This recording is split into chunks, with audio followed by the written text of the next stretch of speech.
Welcome to this very special show. I'm Tamanna Inamdar. For the stock markets and for stock market equity investors in India, it's been an unforgettable week, full of ups and downs and ending, like all good stories, with a happy end and an outlook to a very optimistic future. Now, the title of the show that we're doing today is called The Markets Have Spoken. The reason we're saying this, that time and again, the collective wisdom of the markets proves that it knows best. At the start of this week was euphoria. Some would say unreasonable euphoria in expectations of what the election results for the Lok Sabha would bring. On Tuesday, there was despondency, some would say unnecessary desperation, and a huge sell-off. But by the time we've come to Friday, we've hit an all-time high on the Sensex. The Nifty is just a few points away, I would say a kissing distance away from an all-time high. And those who are raising questions, trying to look for scams in the way the market works, have been given an answer by none other than the collective wisdom of investors. To understand this better, I have with me a very special guest, ऐसे शख्स जिनको बाजार की नब्ज समझ में आती है, who lives and breathes markets. Mr. Vijay Kedia is joining us today at the NDTV studios. Kedia जी, बहुत-बहुत स्वागत है आपका. और इस पूरे हफ्ते में आपका बीपी तो ठीक रहा? बहुत ठीक रहा जी, मेरा बीपी और जितने भी बॉडी के पैरामीटर्स है सब एकदम फर्स्ट क्लास रहे, सब एकदम. अच्छा. और अभी थोड़ा एक्साइटमेंट आ गया वैसे, बाय द वे. अच्छा, तो नहीं, मैं इसलिए पूछ रही हूँ क्योंकि मंडे को बहुत सारी एक्साइटमेंट, ट्यूसडे को बहुत सारा दुख. हाँ. और फिर 2-3 दिन के बाद समझ में आया कि पिक्चर अब क्लियर हो रही है. तो ये रोलर कोस्टर राइड था, जैसा आप बता रहे हैं कि मंडे को स्थिति कुछ अलग थी और ट्यूसडे को स्थिति अलग थी और आज स्थिति कुछ अलग है. जैसे आपने बताया, ऑल टाइम हाई पर ऑलरेडी मेरे ख्याल से सेंसेक्स टच कर चुका, ऑल टाइम नया हाई आज दिखाया. तो ये एक अजीब स्थिति है. तो बीच का जो तूफान आया था वो समझिए आया और वो चला गया. और अगर ये मंडे को वो स्थिति नहीं होती, जिस तरह का मंडे को मार्केट ने जो 2600-2700 पॉइंट जिस तरह से मार्केट बढ़ा, अगर वो यूफोरिया नहीं होता तो ट्यूसडे वाला भी उस तरह का पैनिक मार्केट के अंदर में नहीं आता. लेकिन ठीक है, शेयर बाजार के जो ये घटना बढ़ना और ये सब शेयरों का ऊपर नीचे होना, ये यहाँ का नेचर है, तो आपको इसी के साथ जीना पड़ेगा. तो बहुत सारे एक्सपर्ट्स हमारे चैनल पर आते हैं, अक्सर बात करते हैं, और उनमें से एक सुनील सिंघानिया ने ये बात कही, and this was interesting, that if you remove the Monday and the Tuesday trade, because वो एक दूसरे को एक तरह से बैलेंस करते हैं, बहुत सारा उतार और फिर बहुत सारा आप नीचे गिर भी गए, अप्स एंड डाउन्स, तो आप एग्जैक्टली वहीं पर हैं जहां आप फ्राइडे को थे. इनफैक्ट निफ्टी 3% ऊपर है पिछले फ्राइडे के क्लोज से. अब मैं आपको ये सवाल एक कॉन्टेक्स्ट में पूछ रही हूँ. आज लोग ये सवाल पूछ रहे क्या कोई स्कैम हुआ है बाजार में, क्यों इतना मार्केट चढ़ा मंडे को, फिर उसके बाद क्यों इतना गिरा, उसमें से नुकसान हुआ इन्वेस्टर्स का. आपका क्या मैसेज है इसके लिए, क्योंकि क्या इन लोगों को ये समझ में नहीं आ रहा कि मार्केट चलता कैसे है, या एक कोशिश है कि आप रिटेल इन्वेस्टर को डरा दें?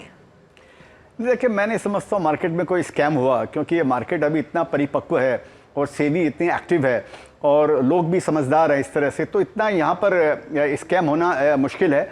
ये एग्जिट पोल के कारण हुआ. अगर आपकी अगर आप उसको देखने जाएंगे तो एग्जिट पोल के जो आंकड़े आए, वो 12 के 12 जो एग्जिट पोल या 12-13 जितने भी होंगे, उन्होंने सब एक सुर में जो आंकड़े उन्होंने प्रस्तुत किए, ये उसके कारण वो बाजार इतना यूफोरिक हुआ.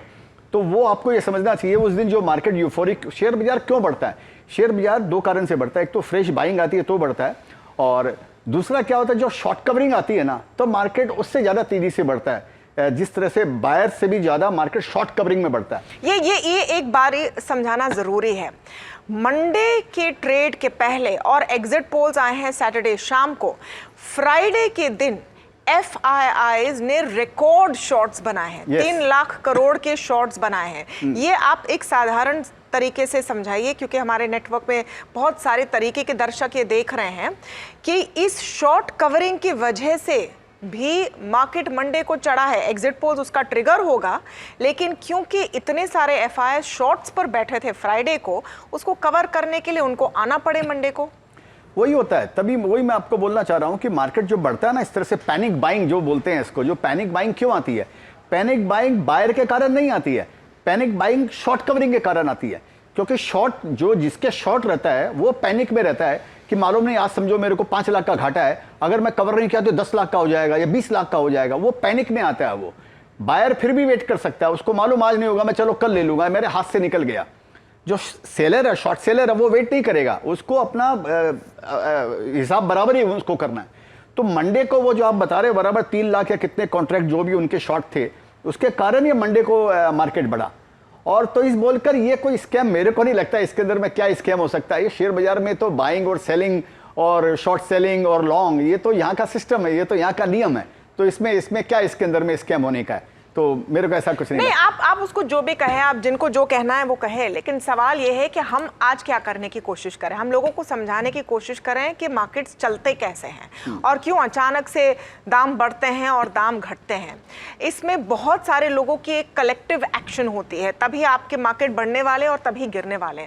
तो इसको हम रिवर्स कर देते। तो मंडे को आप कह रहे हैं कि हो सकता है कि जिन्होंने शॉर्ट पोजीशंस फ्राइडे को ले लिए, फिर वो रुके थे, एक बड़ा इवेंट होगा, आपके एग्जिट पोल्स ने एक दिशा दिखाई, उसके रिएक्शन में उन्होंने पैनिक शॉर्ट कवरिंग की। अब आया ट्यूसडे और जो एक्सपेक्टेशंस बनाई गई थी उस पोजीशंस को रिवर्स करना पड़ा, और इसके लिए इसी वजह से आप देखिए ट्यूसडे का cell figure more than 12,000 crore rupees sold by FIIs. Now if I compare that to Friday when markets have recovered, पैसे किसके गए हैं? ऑफ कोर्स FIIs के गए, जिसने शॉर्ट सेल किया उसके पैसे गए। तो ये तो इसी तरह मार्केट को मैनिपुलेट करते हैं लोग। जो आप स्कैम जो बताते हैं, ये छोटा मोटा स्कैम, ये FIIs यहाँ पर सब ये आपस के अंदर में सब यूनिटी बना के और सब करके ये लोग स्कैम करते हैं। यहाँ पे छोटे आदमी की ताकत ही नहीं है इंडिया के अंदर में स्टॉक मार्केट में स्कैम करने की। और ये FIIs को देखना बंद करना चाहिए। इनका जो भी प्रभुत्व था, ये मैंने 1 साल पहले एक गाना लिखा था तमन्ना जी, अगर आप अनुमति दे तो मैं उसकी लाइन आपको रिसाइट कर देता हूं। आपको गाने से रोकने वाला कौन हो सकता है बेवकूफ? तो नहीं वी वांट टू हियर। साल या 1.5 साल पहले 22 में बोला था FY22 के अंदर में कि FI के चक्कर में बेच न देना माल तुम्हारा, ये जब लेने को आएंगे शेयर होंगे 9-2-11, फॉकेट में ये माल फूकते इनके बाप का क्या है जाता, जो भी इनको फॉलो करता वो ये 2 लाइन दोहराता, ओ मैं तो मर गया मम्मा, ओ मैं तो मर गया मम्मा। तो इनका जो प्रभुत्व था एक जमाने में, समझिए आज से 5 साल 10 साल पहले, 10 साल पहले तक जो इनका प्रभुत्व डोमिनेंस था वो खत्म हो गया। 10 साल के अंदर रिटेलर का इतना बड़ा प्रभुत्व आ गया, आप खुद सोच लीजिए 20,000 करोड़ आपके महीने के अंदर में डोमेस्टिक म्यूचुअल फंड्स के अंदर में पैसे आ रहे हैं। तो इनका खत्म हो गया इनका। और ये डोमेस्टिक जो रिटेलर है या डोमेस्टिक इंस्टीट्यूशंस है, ये बड़ी स्ट्रांग हो रही है। तो यहाँ पर जो इस तरह ऐसे स्कैम नहीं होगा, मेरे को ऐसे लगता है। ये बाइंग और सेलिंग का ये सब खेल है यहाँ पे। नहीं तो simply put, if FIIs have sold in record numbers on Tuesday and today market is at all-time highs, those who have sold on Tuesday are the ones who've lost. अब खरीदा किसने? अगर आप वीकली फिगर्स देखें, और अब हमारे SIP की आप बात कर रहे हैं, SIP का सिस्टम ऐसे हो गया है कि हर महीने रिकॉर्ड नंबर पे SIP आ रहे हैं। वो अब इंडिविजुअल इन्वेस्टर अगले अलग अलग दिनों पर डिस्ट्रीब्यूट करता है अपनी बाइंग। यानी आपको हर दिन मार्केट में खरीदारी का फिगर मिनिमम DIIs, जो डोमेस्टिक इंस्टीट्यूशंस हैं, वहाँ से आता ही आता है।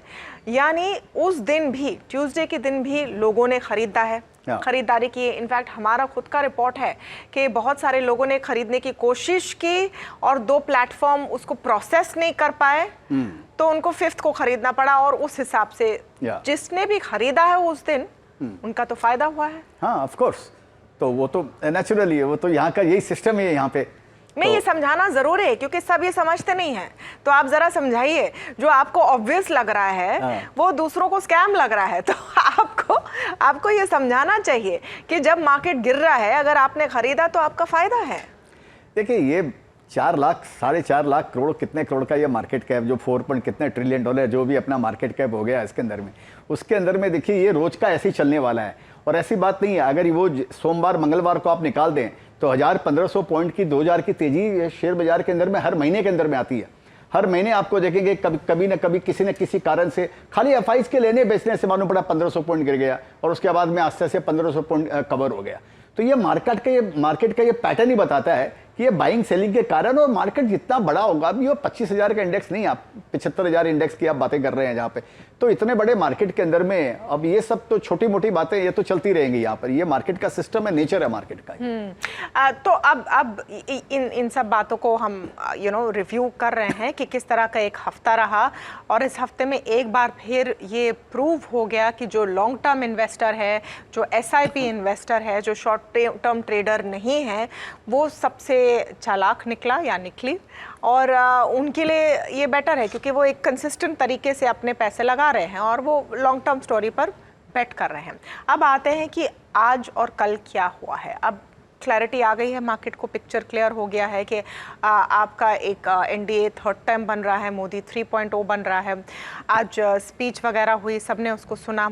तो किस तरह की चीज़ें हैं जिनको मार्केट अब दिख रहा है, क्योंकि आगे की दिशा जानना भी बहुत ज़रूरी है। देखिए, मार्केट को सबसे बड़ा डर था, ये था कि समझिए जो गवर्नमेंट की, जो बीजेपी की जो मेजॉरिटी नहीं आई, उसके लिए सबसे बड़ा डर मार्केट को, लोगों को लगा कि अगर मेजॉरिटी नहीं आई है तो अलायंस इनके साथ में रहेंगे, क्या करेंगे, क्या डिमांड करेंगे, ये लोग सोचते थे। लेकिन लोग ये बात भूल जाते हैं कि ये गवर्नमेंट को, NDA को अलायंस के साथ में काम करने की इनको आदत है। सबसे अच्छा अलायंस एक्चुअली इन्होंने ही, सरकार जो अलायंस की सरकार है, सबसे अच्छी सरकार इन्होंने चलाई है। जैसे जैसे रोज रोज इनको जैसे इसके संकेत मिलते थे, जिस तरह से, वैसे वैसे मार्केट के अंदर मोमेंटम बढ़ गया। तो मेरे को लगता है कि आप ये 3 दिन को निकाल दें, ये वीक का जो एग्जिट पोल से लेकर अब तक का, तो वो आया और ये गया, उसको छोड़ें तो लोगों में वापस एक कॉन्फिडेंस ये आ रहा है कि जो ये गवर्नमेंट चाहती थी और जो अमृतकाल की बातें करती थी, या जो पॉलिसी की जो बातें कर रही थी, जो विकास और डेवलपमेंट की बातें कर रही थी, लोगों के मन में भी, मार्केट में ये विश्वास आ गया है कि वो चीज़ कंटिन्यू रहेगी। तो ये सबसे बड़ा माने लोगों को विश्वास है, ये लोगों में, इन्वेस्टर्स के अंदर में, कि ये पॉलिसी कंटिन्यू रहेगी। इसी बोलकर मार्केट ऑल टाइम हाई पे आ गया। एक कॉन्टेक्स्ट में देना चाहूँगी, क्योंकि हमने इस पूरे चुनाव प्रक्रिया के पहले एग्जिट पोल और मार्केट के डेटा को जोड़कर देखा था, क्योंकि at the end of the day fact speak, data speaks. और एग्जिट पोल्स का किस तरह का रिएक्शन आया है, पिछले कुछ सालों में हमने 15 साल का डेटा निकाला था, और उस रिजल्ट के दिन किस तरह का रिएक्शन। और 2009 का डेटा काफ़ी इंटरेस्टिंग है विजय जी, क्योंकि 2009 में एग्जिट पोल्स ने कहा था कि एक हंग असेंबली आएगी। UPA 1 की सरकार थी, एग्जिट पोल्स ने कहा था कि UPA 2 की सरकार नहीं बन रही है, हंग हाउस होगा। मार्केट ने पैनिक किया, मार्केट गिर गया। फिर आए नतीजे जिसमें साफ हो गया कि UPA 2 की सरकार बन रही है। मार्केट उस दिन 17% ऊपर गया है, सारे अपर सर्किट टूटे हुए हैं। आपको शायद वो दिन याद होगा, बहुत बहुत साफ, क्योंकि मार्केट क्या चाहती है, मार्केट एक क्लैरिटी चाहती है ना। ऑफ कोर्स मार्केट को क्लैरिटी चाहिए कि जो भी सरकार जो है, और वो सरकार इसी तरह काम करती रहेगी, और इसी तरह वो स्टेबल गवर्नमेंट, मार्केट में चाहिए स्टेबिलिटी, जैसा आप बता रहे हैं। तो वो लोगों को जब तक उसका खाली 2 दिन 3 दिन लोगों को डर लगा कि ये आगे क्या होता है ना, तमन्ना जी, एक चीज़ मैंने देखा है, जैसे फॉर एग्जांपल सचिन तेंदुलकर है, अब आदत है उसकी, जब वो आएगा तो सेंचुरी बनाएगा, तो कभी वो 60 रन बना लेगा ना किसी एक इनिंग के अंदर में, तो लोगों को लगने लगा, अरे सचिन ने 60 रन बनाया, 60 ही रन बनाया, लोग ऐसा सोचेंगे। वो यानी सोचते कि 60 रन बनाया, तो खाली आपको समझ, आपके नजरिए का खाली आपका फर्क है। तो जब लोगों को ये समझ में आ गया कि अभी ठीक है, पहले सोचते थे लोग मेजोरिटी आएगी, नहीं आएगी, जब ये कॉन्फिडेंस आ गया कि उसके बाद भी जो लोग वही काम करने वाले हैं, वही प्रैग्मेटिक, मतलब इस केस में 60 रन मैच जीतने के लिए काफी थे, काफी है, एग्जैक्टली। हाँ। तो ये लोगों को पहले यहाँ पर पहले उनको पैनिक लगा, फिर जैसे से विश्वास आया कि ये 60 रन के अंदर में भी तोड़फोड़ करने वाले हैं, ये 60 रन के अंदर में भी वो सेंचुरी से बेटर काम करने वाले हैं, वैसे वैसे यहाँ पर वो रिस्टोर हो रहा है, कॉन्फिडेंस वो रिस्टोर हो रहा है यहाँ पे। अच्छा, अब इन्वेस्टर के लिए अगले 5 साल के लिहाज से क्या आउटलुक आपको नजर आता है? अब अगले 2-3 दिन में पूरी प्रक्रिया होगी, सरकार फॉर्मेशन की, और किसको क्या मंत्रालय वगैरह, वो सारी चीज़ें साफ होगी और फिर काम शुरू होगा। लेकिन एक दिशा एक तरह से साफ हो गई है, इन्वेस्टर्स को क्या देखना चाहिए? देखिए, ये बात पक्का है, आप ये समझने का चेष्टा कीजिए। मैं आपको एक एग्जांपल देता हूँ, जैसे चंद्रबाबू नायडू है, मेरे को ध्यान में है जब ये पहले चीफ मिनिस्टर बने थे तो इनको लोग CEO बोलते थे कि CEO है वहाँ के, ठीक है। ये लैपटॉप लेकर घूमते थे इंडिया के अंदर में, हैदराबाद के अंदर में सबसे पहला वो जो हब बनाने वाला जो श्रेय जाता है वो चंद्रबाबू नायडू को जाता है। साइबराबाद जिसको कहा जाता था, साइबराबाद उसको बोलते थे। माइक्रोसॉफ्ट आया सबसे पहले हैदराबाद में, अगर मेरा नॉलेज, अगर मेरे वो सही इन्फॉर्मेशन सही है तो ये लोग प्रैग्मेटिक लोग हैं। ठीक है, इनको सबको इनको अल्टीमेटली इनको विकास करना। और एक बात समझ में आ गया कि सेंटर के साथ में अगर इनका सिंक रहेगा सेंटर के साथ में, तो इनका विकास, इनके स्टेट का भी विकास होने वाला है और कंट्री का भी विकास होने वाला है। और वही काम मेरे को लगता है नीतीश कुमार जी करने वाले हैं लोग, क्योंकि वो बार बार यही बोल रहे हैं कि देखो बिहार कितना बिछड़ा हुआ है, बिहार कितना बिछड़ा हुआ है। तो उनके लिए एक गोल्डन अपॉर्चुनिटी है। और जो गवर्नमेंट ये बोलती है कि सबका साथ सबका विकास, तो ये उसी का एक आयाम, उसी का एक ये शुरुआत, नई शुरुआत हो रही है कि अल्टीमेटली कंट्री का विकास होना चाहिए। वो महाराष्ट्र में हो, गुजरात में हो, आंध्रा में हो, उड़ीसा में हो, सभी जगह विकास होना चाहिए।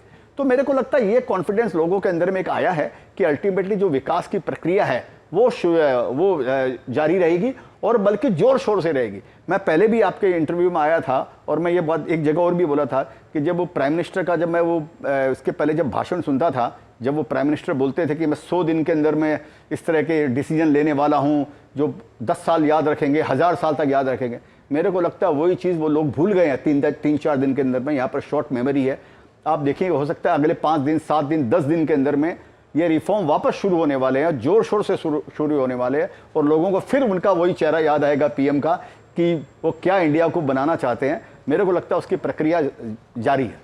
नहीं, ये इंपॉर्टेंट पॉइंट है और उस पर एक और डिटेल मैं चाहूँगी, क्योंकि ये हमेशा एक अलायंस में, कोalition में होता है कि फिर उसमें एक पार्टी की नहीं चलती है, आपको सबको साथ में लेकर आगे चलना है। लेकिन जिन लोगों की आपने बात की, नीतीश कुमार हो, चंद्रबाबू नायडू हो और ऑफ कोर्स प्रधानमंत्री मोदी, डेवलपमेंट की तरफ और प्रोग्रेस, या आप उसको इस तरह से कहें कि लिबरलाइजेशन की तरफ और इन चीज़ों की तरफ, जो चीज़ें मार्केट को पसंद है, मत एक है, वहाँ पर ज़्यादा डिफरेंसेस नहीं है और इसको मार्केट देखेगी। हाँ, वही मैं बोल रहा हूँ कि यहाँ पर कोई पॉलिसीज में कोई डिफरेंसेस नहीं है। यहाँ पे ये ज़्यादा से ज़्यादा होगा कि ऑफकोर्स जो भी जिस स्टेट से आया, जो भी अलायंस है, वो चाहेगा कि उसका स्टेट का डेवलपमेंट हो। तो कोई भी स्टेट का डेवलपमेंट होता है वो कंट्री का ही डेवलपमेंट है। यहाँ पर कोई अलग अलग तो कुछ है नहीं। स्टेट एक्चुअली स्टेट से ही इंडिया बना है ना, तो इस बोलकर ये तो एक अच्छी बात है इसके अंदर में। तो मेरे को नहीं लगता इसमें कोई बात है। अभी लोगों को जैसे से, वही मैं आपको बोला, 10-15 दिन आप देखिए और आपको खुद को कॉन्फिडेंस आएगा, लोगों को कॉन्फिडेंस आएगा कि जो प्रक्रिया पहले चालू थी वो तेज गति से वापस शुरू हो रही है। तो मतलब आपका पोर्टफोलियो तो ज़्यादा मिड कैप शेयर्स पर फोकस रहता है। हमारे जो व्यूअर्स देख रहे हैं वो भी जानना चाहते हैं कि विजय केडिया क्या अब नया कैश एलोकेशन कर रहे हैं इन बाज़ारों में, या आपका एक फिक्स्ड है? क्या आपकी क्या स्ट्रैटेजी है? देखिए, मैं तो लॉन्ग टर्म इन्वेस्टर हूँ। मैं तो कोई शेयर्स लेता हूँ तो मैं तो उसको, कोई चाहे इलेक्शन हो या मानसून हो या कोई क्राइसिस हो या रिसेशन हो, मैं तो उनको बेचता नहीं हूँ। तो मैं तो उनको 5 साल, 10 साल, 15 साल के लिए रखता हूँ उनको। तो ये जो एग्जिट पोल आया उस पर भी मैंने कुछ नहीं किया, ये दूसरे दिन डिबेकल हुआ उसमें भी मैंने कुछ नहीं किया। आप ये पूरे हफ्ते कर क्या रहे थे? ये सब के बीच में आपने कुछ नहीं किया? नहीं, कुछ नहीं किया। आप क्या कर रहे थे फिर? मैं खाली एनडीटीवी देख रहा था। इसलिए बाय द वे एनडीटीवी के शेयर काफी अच्छा कर रहे हैं। Just by the way. But नहीं, विजय केडिया देख रहे हैं तो करना ही चाहिए। But really you are relaxed through it? एकदम मैं पूरा एकदम रिलैक्स था। मैं आपको, तो मैंने कोई काम नहीं किया। मैं खाली तमाशा देख रहा था कि मेरे को ये मन में मेरे कॉन्फिडेंस था कि ये सब कुछ भी आ जाए। जब ये समझ में आया ना कि 292 इनके जो भी इनकी सीट आ गई, जब मेरे को एनडीए के हाँ, जब ये समझ में आ गया ना कि हाँ भाई ठीक है, ये सरकार बनने वाली है, एनडीए की गवर्नमेंट बनने वाली है, तो मैं एकदम आराम के मोड में चला गया, शवासन के मोड में चला गया कि अभी सब कुछ नहीं, सब अच्छा ही अच्छा होने वाला है। तो मैंने कुछ नहीं किया। आगे क्या करेंगे? आगे तो कुछ करेंगे नहीं, आगे बस जो चीज होल्ड, देखिए inactivity is also an activity. जो पौधा लगाया हुआ है उसी को आप वॉच कर रहे हैं, यही बहुत बड़ी बात है। मैं तो रोज का खिलाड़ी हूँ। सर, पौधों में ट्रिमिंग भी करनी होती है। हाँ, वो वीड वगैरह निकालना होता है तो कोई भी गार्डनर आपको बताएगा। हाँ, वो बराबर है। अभी वीड कहाँ दिखाई दे रहे हैं? वैल्यूएशन के हिसाब से जो शेयर बहुत ज्यादा चढ़ चुके हैं तो उनकी भी तो ट्रिमिंग जरूरी है। हाँ, वो देखिए प्रक्रिया वो चलती रहती है, वो हर समय आपको, जैसे मेरा। अच्छा, ये कोई डायरेक्शन दीजिए। आप बहुत मोटी कोई डायरेक्शन दीजिए, कोई सेक्टर बताइए, स्टॉक बताइए, कुछ क्लियर टेक अवे दीजिए हमारे व्यूअर्स। नहीं, आप देखिए ना, ये गवर्नमेंट क्या बोलना चाह रही है। आज इनका भाषण सुनिए, आज जो पीएम ने भाषण दिया है, अब उनका भाषण सुनिए वो क्या बोलना चाह रहे हैं। जो चीज़ उन्होंने नाम लिया है ना, आप उन्हीं चीज़ पे फोकस कीजिए। उन्होंने क्लीन एनर्जी का नाम लिया, ईवी का नाम लिया, क्लाइमेट का नाम लिया, इंफ्रास्ट्रक्चर का नाम लिया, और जो आप उनका भाषण को नोट कर लो। आप ये जो चीज़ ये बोले, ये गवर्नमेंट ने बोला है, वो सारी की सारी चीज़ें रिपीट होने वाली है। उन्हीं सेक्टर पे आपको ध्यान देना चाहिए। देखिए, दुल्हन वही जो पियावन भाई, जिधर गवर्नमेंट का फोकस होता है ना, आप समझिए उधर ही आपको पैसा बनने वाला है। तो मेरे को ये लग रहा है, और मैं हमेशा ये बोलता हूं कि मेरे को लग रहा है ये चतुर्मुखी विकास होने वाला है। इंडिया का अमृत काल है, ये चतुर्मुखी विकास होने वाला है। तो इसको अगर ये छोटी छोटी बातों में अगर आप गवा दोगे तो एक गोल्डन जो अपॉर्चुनिटी है वो इन्वेस्टर के हाथ से निकल जाएगी। एक लॉन्ग टर्म इन्वेस्टर के लिए ये सबसे अच्छी अपॉर्चुनिटी है, इस पर हमें फोकस करना चाहिए। वैसे जाते जाते एक और इन्वेस्टर की भी हम बात करें जिनके बहुत सारे सवाल हैं इस मार्केट के बारे में, जिनके खुद के पोर्टफोलियो में बढ़त हुई है और ये डेटा हमारे टीम ने दिया हुआ है। अगर मैं एग्जिट पोल से पहले का लूँ, और ये डिक्लेयर्ड पोर्टफोलियो क्योंकि हर सांसद को अपना बताना पड़ता है कि वो कहाँ इन्वेस्ट करते हैं, एग्जिट पोल के पहले का मैं लूँ और अब मैं देखूं कि क्या फाइनल है, तो राहुल गांधी जी का खुद का पोर्टफोलियो करीब 6% बढ़ा है तब से। तो सब इन्वेस्टर्स का विकास होना चाहिए और हर सांसद और हर इंडिविजुअल और हर इंडियन का विकास होना चाहिए, हम तो वही कहेंगे। तो आपके लॉन्ग टर्म इन्वेस्टर्स के लिए कोई फाइनल मैसेज?